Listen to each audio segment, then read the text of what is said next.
Olá a todos que estão nos assistindo, me chamo Rebeca Moura, sou graduanda de Ciências Ambientais pela Unirio e esse resumo foi escrito com auxílio da minha orientadora, Denise Monerá Nogueira, que é professora doutora do Departamento de Genética da UFRJ, Universidade Federal Rural do Rio de Janeiro. E o nosso tema é sexagem molecular de aves brasileiras, o que já foi estudado e quais as lacunas nos estudos da nossa aviofauna, que cabe dentro da divulgação acadêmica da 14ª Semana de Biologia da Unirio.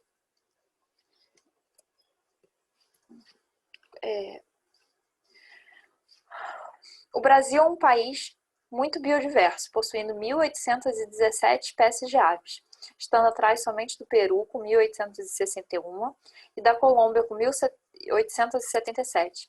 Entretanto, dessas espécies, 175 encontram-se ameaçadas de extinção, o que corresponde a um total de 12% mundialmente.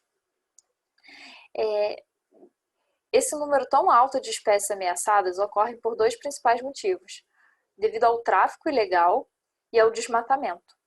Quando essas espécies são capturadas do tráfico ilegal, elas são encaminhadas ao centro de triagem, que lá elas decidem se vão ser soltas, cuidam da espécie quando tem alguma coisa para ser feita e decide se vai ter que conviver em cativeiro. Quando elas são soltas, é necessário saber onde vai soltar. É necessário saber o sexo para manter a razão sexual na natureza. Não sair soltando muito macho ou muita fêmea no mesmo local. Então é importante saber.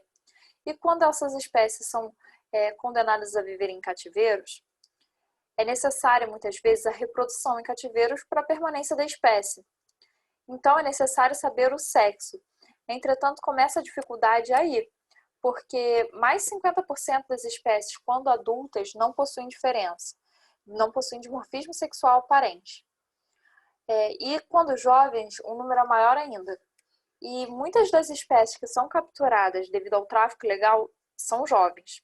Então é bem difícil visualmente diferenciar. Por isso é necessário realizar uma sexagem. E essa sexagem pode ser realizada de diversas formas. Entretanto, o modo mais atualmente mais barato e menos invasivo é a sexagem molecular, que a gente consegue saber o sexo através de uma gotinha de sangue ou de um bulbo de penas.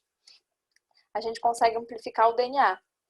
E através desse DNA a gente consegue amplificar um segmento intrônico do gene cromohelicase ligado aos cromossomos sexuais Z e W por meio do PCR, utilizando um conjunto de primes, que a gente escolheu os seus primes atualmente mais utilizados, que é o de Fridolson e Elliger e Griffith.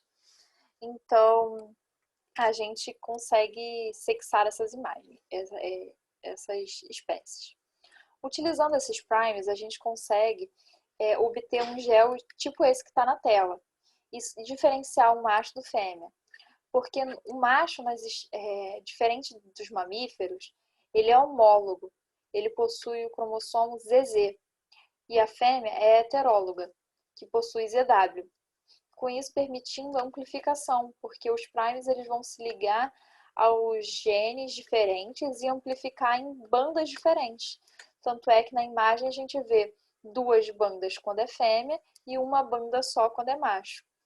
Fêmea, macho, evidenciando assim claramente a diferença de sexos. Nesse nosso levantamento bibliográfico das espécies, a gente conseguiu achar 62 espécies que foram sexadas por esses dois tipos de primes de 1998 até atualmente. Dessas 62 espécies, a ordem mais estudada foi a dos psittaciformes, com 24 espécies. Entretanto, de uma família só, a família bem conhecida que é a do Psittacidae, que são as araras, os papagaios, que têm um valor comercial muito alto, por serem muito inteligentes e saberem imitar sons e até mesmo falar algumas palavras. Dessa biodiversidade muito grande que o Brasil tem, são divididas entre mais ou menos, aproximadamente, 89 famílias. E dessas, só 19% foram estudadas utilizando esses primes. E só é conhecido o padrão de fragmentos de 3,4% dessas espécies. Ou seja, 96,6% das aves brasileiras não são conhecidas.